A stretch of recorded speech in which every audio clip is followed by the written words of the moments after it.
मेरा नाचे रे नाचे रे पग घुंघरू बांध मेरा नाचे रे नाचे रे पग घुंघरू बांध मेरा नाचे रे नाचे रे पग घुंघरू बांध मेरा नाचे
सर्वथा समर्पित केला मेरे तो गिरिधर गोपाल दुसरं ना कोई.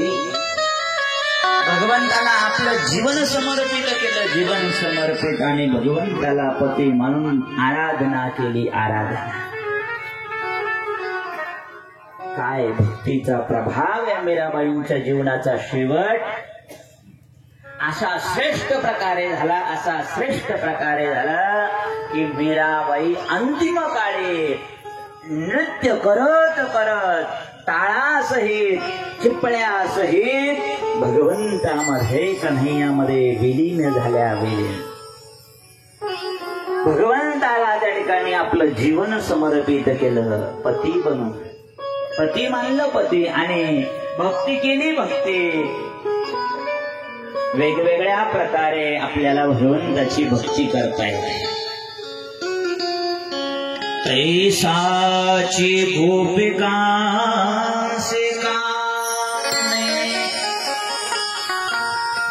तया कंसा भय संभ्रमे ये राघात के शिशुपालादिका.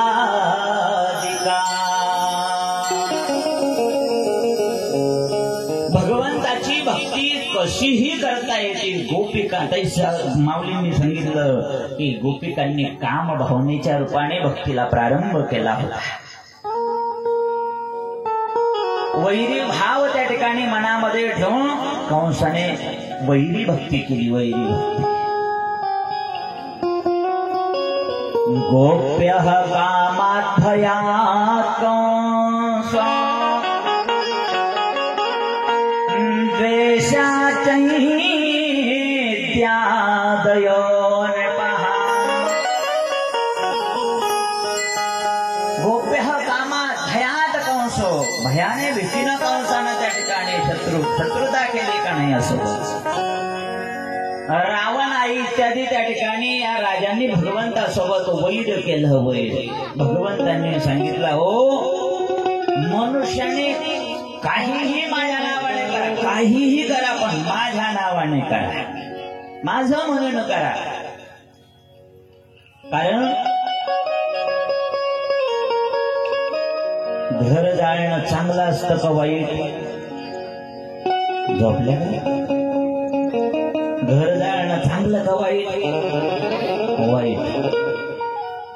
आता हनुमंतरायांनी रावणाची अख्खी सोन्याची लंका जाळून टाकली.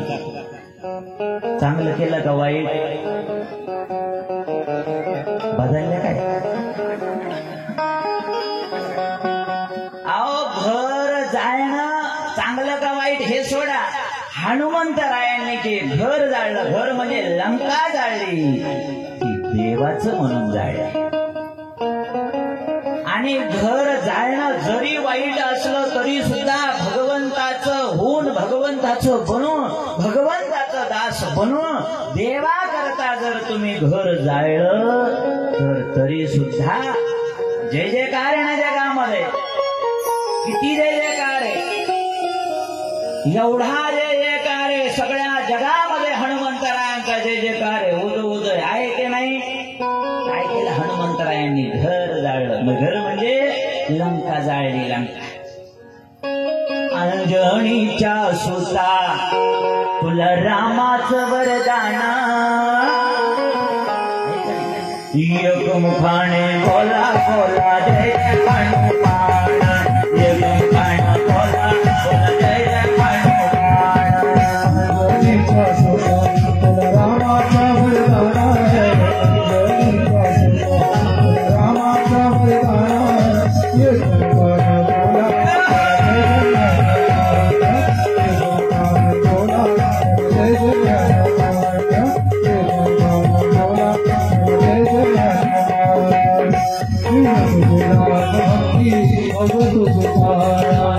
बालपणी केला तुरे सुरयाधरा. बालपणी केला बालपणी केला देवा सुरयाधरा. आदरली ही धरती तरले आसमान. आदरली ही धरती तरले आसमान.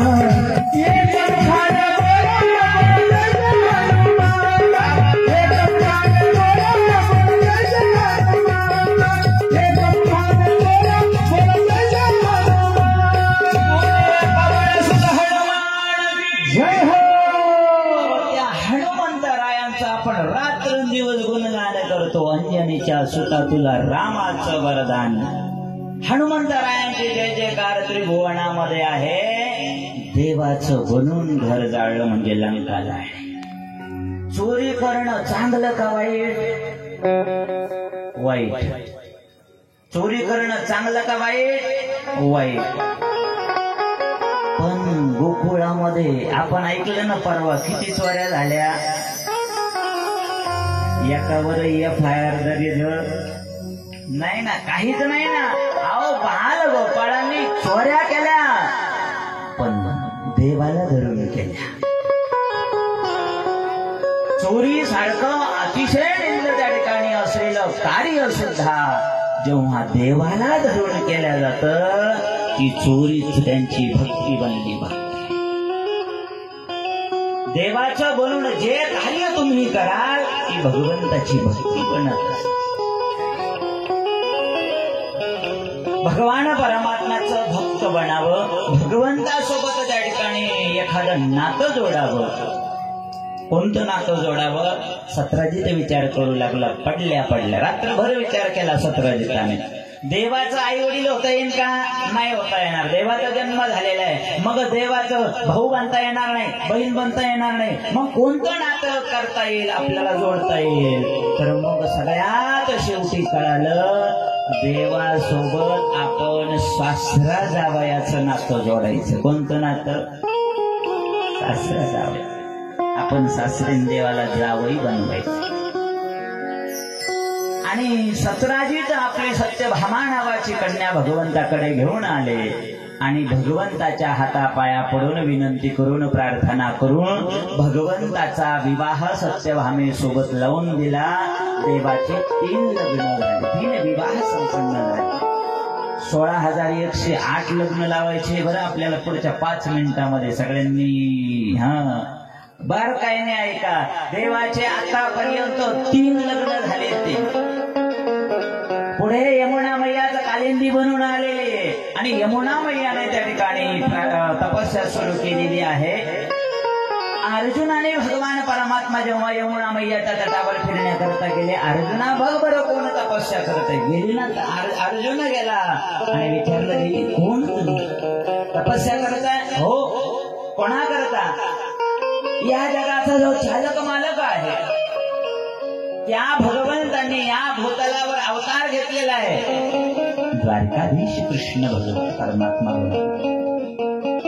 त्यांची अर्धांगिनी मला बनायचे, त्यांच्याकरता मी तपस्या करते. अर्जुनाने सांगितलं ते तर माझ्या बरोबरच घेऊन येतो त्यांना. आणि भगवान परमात्मांचं आगमन झालं आणि कालिंदी सोबत भगवंताचा 4था विवाह संपन्न झाला. मित्रवृंदासोबत 5वा, सत्या, भद्रा आणि 8वी आहे. लक्ष्मणा नावाच्या कन्यासोबत भगवंताचे 8 विवाह झाले. कारण सगळ्याच विवाहाची कथा पाहत बसलं तर बराच वेळ जाणार आहे. या भगवान परमात्म्याच्या 8 राण्या झाल्या. आणि भगवान परमात्मा भौमासूर नावाच्या एका राक्षसावर आक्रमण करतात. कारण त्याने देवतांचं मणिपर्वत नावाचं स्थान हिरावून घेतले. देवतांची आई अदिती मैया, या अदिती मैयाचे कुंडल हरण करून चोरून नेलेले या राक्षसाने. आणि हा भौमासूर एवढा पापी, एवढा दुराचारी की आपल्या दुसऱ्या राज्यावर आक्रमण केलं का सुंदर सुंदर राजकन्या चोरून आणतो, आपल्या बंदीगृहामध्ये ठेवतो. 20,000 राजकन्या एकत्रित झाल्या का मग लग्न करायचं असा त्यांनी त्या ठिकाणी पण केलेलं. 20,000 राजकन्या झाल्या की त्यांच्याबरोबर लग्न करायचं. आतापर्यंत भौमासुराच्या बंदीगृहामध्ये 16,100 कन्या जमा झालेल्या एकत्रित. 16,100 कन्या एकत्रित झाल्या. इंद्र भगवंताकडे आल्या, देवा या भौमासुराचे एवढे अन्याय चालू आहे, अत्याचार चालू आहे, देवा तुम्ही त्याच्यावर आळ घाला, भौमासुराला त्या ठिकाणी बंदिस्त याला समाप्त करा. भगवंतांनी देवतांचं म्हणणं ऐकलं आणि त्याच्या प्राग्ज्योतिषपूर नावाच्या नगरीवर त्या ठिकाणी आक्रमण केलं. भौमासुराचा उद्धार केला. हा भयंकर युद्धाची कथा आहे. पण जेव्हा भौमासुराचा उद्धार केला आणि 16,100 कन्या मुक्त केल्या. देवांनी त्या ठिकाणी सांगितलं आता तुम्ही आपापल्या घरी जा. आपापल्या घरी जा. देवाने जेव्हा सांगितलं त्यावेळेस सगळ्या कन्या हात जोडून देवाकडे त्या ठिकाणी पाहू लागल्या. डोळ्यामध्ये अश्रूंच्या धारा प्रवाहित झालेल्या. जेव्हा भगवंताच्या डोळ्यामध्ये अश्रूंच्या धारा प्रवाहित सुरू झाल्या, या 16,100 कन्यांच्या डोळ्यामध्ये अश्रूंच्या धारा प्रवाहित झाल्या. भगवंतांनी विचारलं काय झालं, तुम्हाला मुक्त केलं, जा आपापल्या घरी निघून. देवा तुम्ही आम्हाला मुक्त केलं, पण आता आम्ही करायचं काय? कारण 2-2, 4-4 वर्ष झालेले आहेत या भौमासुराच्या बंदीगृहामध्ये आहोत आम्ही. आता जर आम्ही घरी गेलो तर आमचे आई वडील आमचा स्वीकार करणार नाही, आणि आम्ही लग्न जरी करायचं ठरवलं तर आता कोणताच राजकुमार आमच्या सोबत विवाह करणार नाही, लग्न करणार नाही. देवा तुम्ही आम्हाला बंदीगृहामध्ये तर राहू द्यायला पाहिजे. आता तुम्ही आम्हाला मुक्त केलेले, आमच्या समोर 2च मार्ग आहे. एक तर वाम मार्गाचा स्वीकार, नाहीतर आत्महत्या. याच्याशिवाय तिसरा मार्ग आमच्याकडे नाही. घरी जावं तर कोणत्या तोंडाने जावं, घरचे स्वीकार करणार नाही. भगवंतांनी जेव्हा 16,100 कन्यांचं दुःख जाणलं, भगवंत विचार करतात 16,100 कन्यांना जर आपल्यामुळे वाम मार्गाला लागावा लागत असेल तर आपण अवतार घेतलेला आहे धर्मसंस्थापना करण्याकरता. आणि या 16,100 कन्या वाम मार्गाला लागले तर आपलं धर्मसंस्थापना राहील कुठं? अधर्म वाढेल, पाप वाढेल. आणि जर या 16,100 कन्यांनी जर आत्महत्या केली, प्राणाचा त्याग केला, तर 16,100 कन्या आपल्यामुळे त्या ठिकाणी मरतील. मग आपण यांना तसंच मरू द्यायचं? आपण देव आहे, आपण ईश्वर आहे. सगळं जग म्हणतं भगवंत कोणाला म्हणायचं, भगवान कोणाला म्हणतात? ऐका यशस्वी औदार्य ज्ञान वैराग्य ऐश्वर्य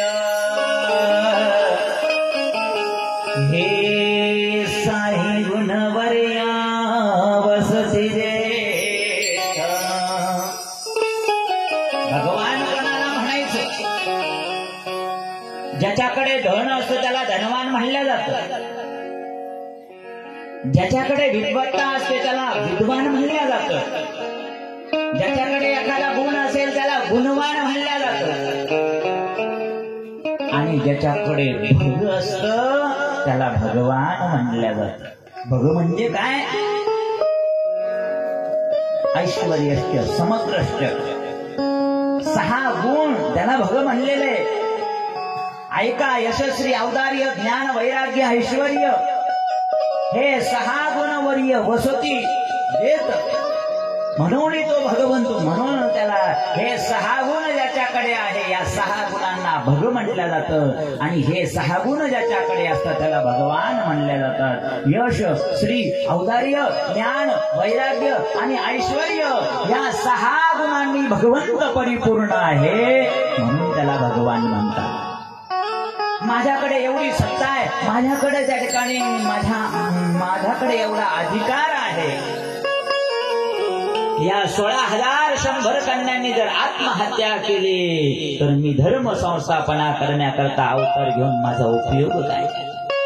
माझ्यामुळे 16,100 कन्या मरत असतील, मी फक्त पाहत राहायचं? अतिशय पवित्र असलेल्या या कन्या, अतिशय शुद्ध असलेल्या कन्या भौमासुराच्या बंदीगृहामध्ये फक्त 1-1-1.5 वर्ष राहिल्या. म्हणून या शुद्ध पवित्र कन्याचा स्वीकार त्यांचे घरातले करणार नाही. मला माहिती आहे की या शुद्ध पवित्र असलेल्या कन्या नाही याच्या घरी जाऊ शकत, तर मी यांना वाऱ्यावर सोडणार नाही. कारण देवाचा स्वभाव वाऱ्यावर सोडण्यासारखा आहे. मग जब कोई नहीं आता मेरा श्याम आता है, जब कोई नहीं आता मेरा श्याम आता है। मेरे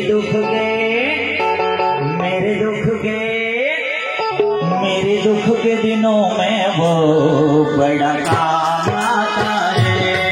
मेरे दुख के दिनों में वो बड़ा काम आता है।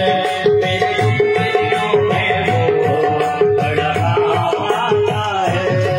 जब कोई नहीं आता मेरे श्याम आते हैं, जब कोई नहीं आता मेरे श्याम आता है। मेरे दुख के दिनों में वो आते हैं, मेरे दुख के दिनों में वो आते हैं। मेरे दुख के दिनों में वो आते हैं। जब कोई नहीं आता मेरे श्याम आते हैं, जब कोई नहीं आता मेरे श्याम आते हैं। मेरे दुख के दिनों में वो बड़ा काम आते हैं। मेरे दुख के दिनों में वो बड़ा काम आते हैं। मेरे दुख के दिनों में वो बड़ा काम आते हैं। जब कोई नहीं आता मेरे श्याम आते हैं, जब कोई नहीं आता मेरे श्याम आते हैं। मेरे दुख के दिनों में वो आते हैं। मेरे दुख के दिनों में वो आते हैं। मेरे दुख के दिनों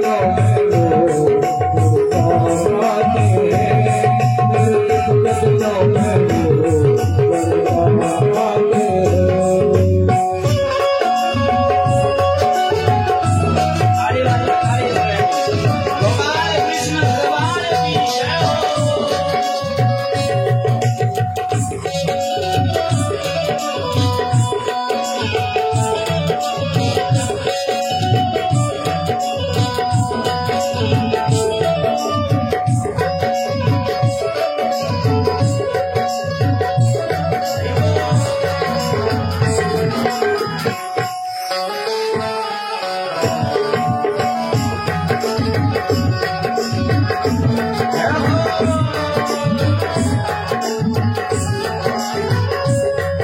मेरी नैया चलती है पतवार नहीं चलती। मेरी नैया चलती है पतवार नहीं मिलती। किसी और तरफ मुझको दरबार नहीं मिलती। किसी और की अब मुझको दरबार नहीं मिलती। मेरी नैया चलती है पतवार नहीं मिलती। किसी और तरफ मुझको दरबार नहीं मिलती। मैं डरता नहीं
कलिमलहारिणी भवताप विनाशिनी असणारी ही श्रीमद भागवत महापुराण कथा देवादिदेव भगवान श्री सिद्ध गजाननांच्या गणपती बाप्पांच्या कृपा आशीर्वादाने प्रारंभ झालेला आपला हा कार्यक्रम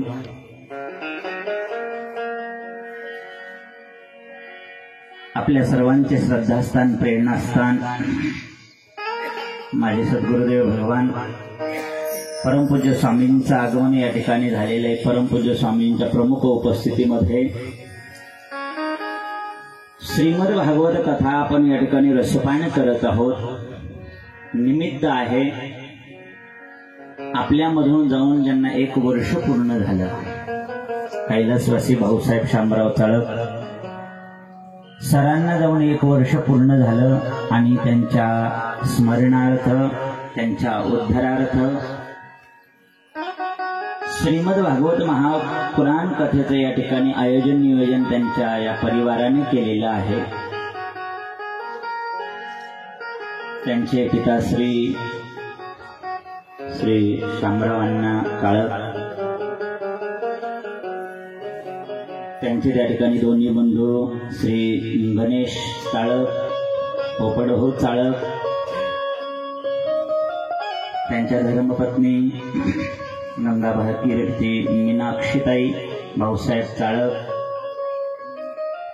सरांचे चिरंजीव आदित्य भाऊसाहेब चाळक आणि सरांची कन्या अश्विनीताई चाळक आणि त्यांचा संपूर्ण या ठिकाणी चाळक परिवार.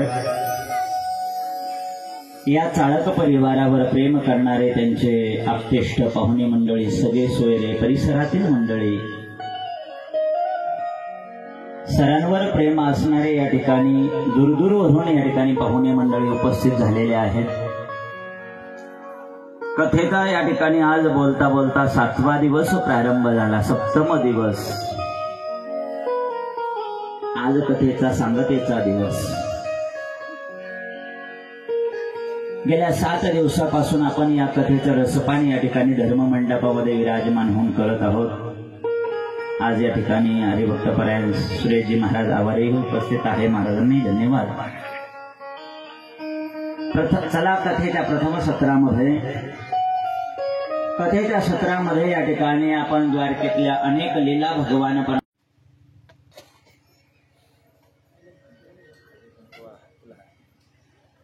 नमोस्तुनंदाय सहस्रमूर्तये सहस्रपादाय शुक्रोर्वाहवे सहस्रनाम्ने पुरुषाय शाश्वते सहस्रकोटिवधारिणे नमः. नमः कमलनाभाय नमस्ते जलशायिने नमस्ते केशवानन्तं वासुदेवो नमोऽस्तुते. शङ्करं शङ्कराचार्यं केशवं बादरायणं सूत्रभाष्यकृतो वन्दे भगवन्तो पुनः पुनः. यांचे पूजन या ठिकाणी आदित्य भाऊ हे करतील आणि हरिभक्ती पारायण भागवताचार्य स्वामी 108 शतानंदजी महाराज सिद्ध गणेश मंदिर आश्रम शिवडे यांचे पूजन हरिभक्ती पारायण आदित्य भाऊ भाऊसाहेब चाळक करतील. गोपाल कृष्ण भगवान की जय. 1000 स्वामीजी महात्मे श्री संत रघुनाथगिरीजी महाराज यांचे पूजन या ठिकाणी हरिभक्ती पारायण आदित्य भाऊ चाळक हे त्यांचे पूजन या ठिकाणी करतील.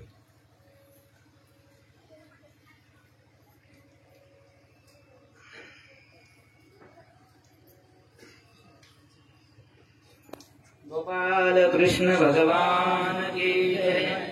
व्यासपीठावर उपस्थित असलेल्या हरिभक्ती पारायण गुरुवर्य स्वामीजी 1008 विष्णुपुरीजी महाराज त्यांच्या मार्गदर्शनाने गेल्या 7 दिवसापासून हा सप्ताह पार पडत आहे.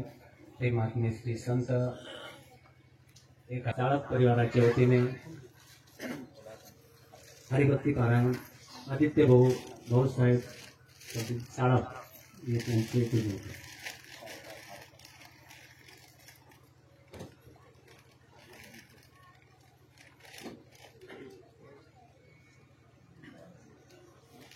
गोपाल कृष्ण भगवान की जय. 7 दिवसापासून ज्यांनी परिवाराच्या वतीने आदित्य भाऊ पूजन करतील. हरिभक्ती पारायण, ऑर्गन वादक, गायनाचार्य, गजन सम्राट नंदकुमार महाराज शिहारे आगरी सायगाव यांचंही पूजन या ठिकाणी चाळक परिवाराच्या वतीने आदित्य भाऊ करतील. हरिभक्ती पारायण संभाजी महाराज दुकरे तिरीकर हरिभक्ती पारायण या ठिकाणी हरिभक्ती पारायण आदित्य भाऊ चाळक हे करतील. प्याड वादक हरिभक्ती पारायण गायनाचार्य नारायण भाऊ जाधव. प्याड वादक हरिभक्ती पारायण नारायण भाऊ जाधव यांचंही पूजन या ठिकाणी आदित्य भाऊ साळंकी करतील. हरिभक्ती पारायण गायनाचार्य बुलबुल वादक गौरव महाराज काकडे नालेगावकर यांचंही पूजन या ठिकाणी हरिभक्ती पारायण आदित्य भाऊ साळंकी करतील. हरिभक्ती पारायण गायनाचार्य बुलबुल वादक गौरव महाराज काकडे नालेगावकर यांचे या ठिकाणी पूजन करण्यात येईल.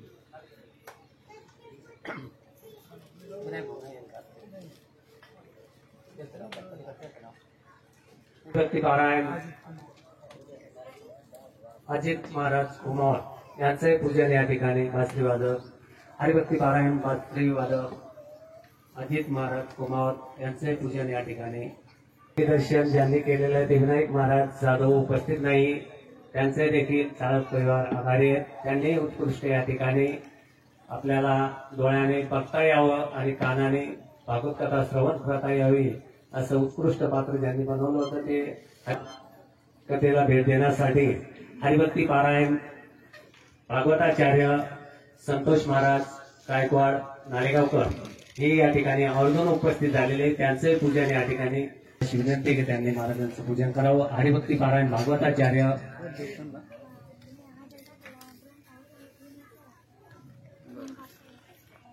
संतोष महाराज गायकवाड नालेगावकर यांचे पूजन या ठिकाणी चाळक परिवार आहे. सुरेश महाराज आवारे दोनगावकर यांचंही पूजन या ठिकाणी चाळक परिवाराच्या वतीने आदित्य भाऊ पूजपीठावर उपस्थित आहे त्यांचंही पूजन या ठिकाणी चाळक परिवाराच्या वतीने करण्यात येईल.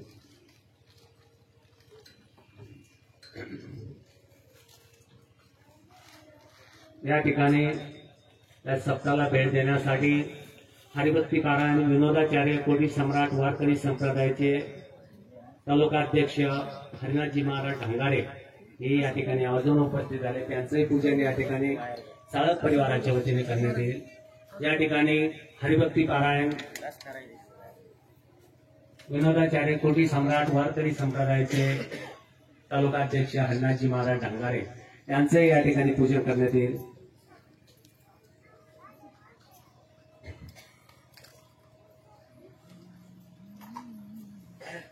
त्याचप्रमाणे ज्यांनी या ठिकाणी उत्कृष्ट साऊंड सिस्टीम मंडप दिलेली आहे आमचे कृष्ण भाऊ पवार बोरसरकर त्यांनी आमच्याकडून श्रीफळ घेण्याकरता वर यायचे. कृष्ण भाऊ यावर जिल्हा प्रमुख यांचाही सत्कार या ठिकाणी कडूभाऊ चाळक हे त्यांचा सत्कार पूजन करतील. कडू ठिकाणी उपस्थित आहे त्यांचंही या ठिकाणी पूजन करण्यात येईल. अरुण बापू शेला उपतालुका प्रमुख शिवसेना यांचंही पूजन या ठिकाणी भगवान भाऊ चाळक हे करतील. किशोर भाऊ हुमे उपतालुका प्रमुख शिवसेना हे या ठिकाणी उपस्थित आहे त्यांचंही पूजन या ठिकाणी नामदेव भाऊ चाळक हे करतील. आणि प्रवीण भाऊ सोनवणे माजी पंचायत समिती सदस्य विभाग प्रमुख यांचे पूजन संतोष भाऊ चाळक हे करतील. ज्यांनी या ठिकाणी कार्यक्रमाचं एवढं सुंदर आयोजन नियोजन केलेलं आहे चाळक सरांचा संपूर्ण चाळक परिवार या परिवाराकरता एकदा जोरदार टाळ्या होत्या. सुंदर त्यांनी या ठिकाणी नियोजन केलं. आमचे आदित्य भाऊ सरांचे चिरंजीव त्यांनी वर यायचं आणि आमच्याकडून श्रीफळ यायचं. या आदित्य अपुल्या येता सिद्ध जागता धन्य माता पिता तयाची पुरी कन्या पुत्र होती जे सात्विक तयाचा हरित वाटे देवा. गीता भागवत करती जे श्रवण अखंड चिंतन विठोबाचे तुका म्हणे माझं घडोत्यांची सेवा तरी माझ्या दैवा वारण. आपल्यालाच नव्हे तर देवाला सुद्धा त्यांचा हरिक वाटतो. या ठिकाणी वैकुंठवासी कैलासवासी भाऊसाहेब शामराव पटेल चाळक सर यांना आपल्यातून जाऊन 1 वर्ष पूर्ण होत आहे. खरं तर शिक्षण म्हणजे ज्ञानाचा तिसरा डोळा. शिक्षण नसेल तर माणूस या जगात डोळे असून आंधळा. शिक्षण नसेल तर माणसाला ही बस कुठं चालली ते बस स्टँडला विचारावं लागतं डोळे असून. शिक्षण असेल तर विचारण्याची गरज नाही. दक्षिणी ही चंचल असते. दक्षिणी उत्कृष्ट अशी व्यवस्था केलेली आहे. भगवान कारभारी चालक त्यांच्याकरता एकदा टाळ्या वाजवा. आपल्यासाठी त्यांनी पंक्तीची व्यवस्था केलेली आहे. त्यांनी पुढे यायचं, शाल श्रीफळ घेऊन जायचं आहे.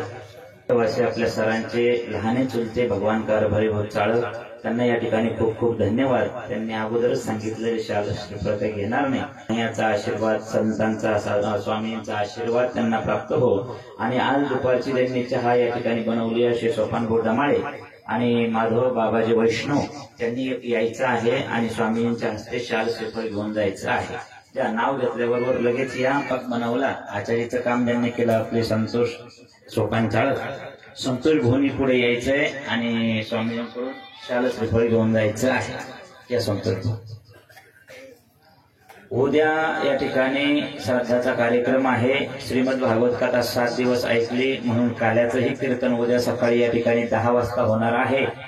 सगळ्यांनी परिसरातील या ठिकाणी गायनाचार्य मंडळी, भजनी मंडळी, मृदांगाचार्य, सगळे टाळकरी मंडळी उद्या सगळ्यांनी बहुसंख्येने या ठिकाणी कार्यक्रमाला या, कीर्तनाला या ठिकाणी. धन्यवाद.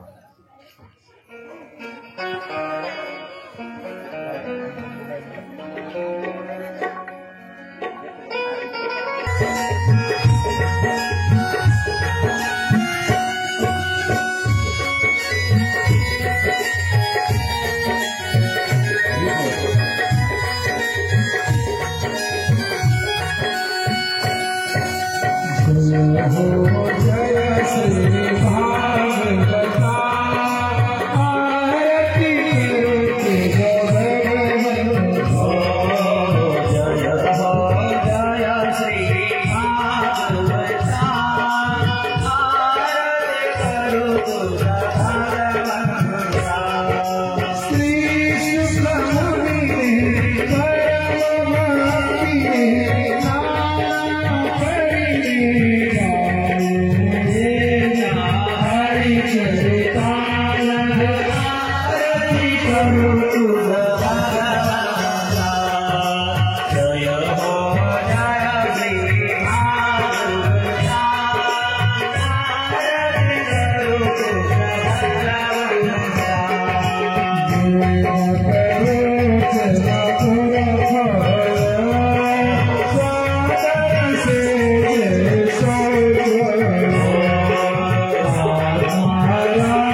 Krishna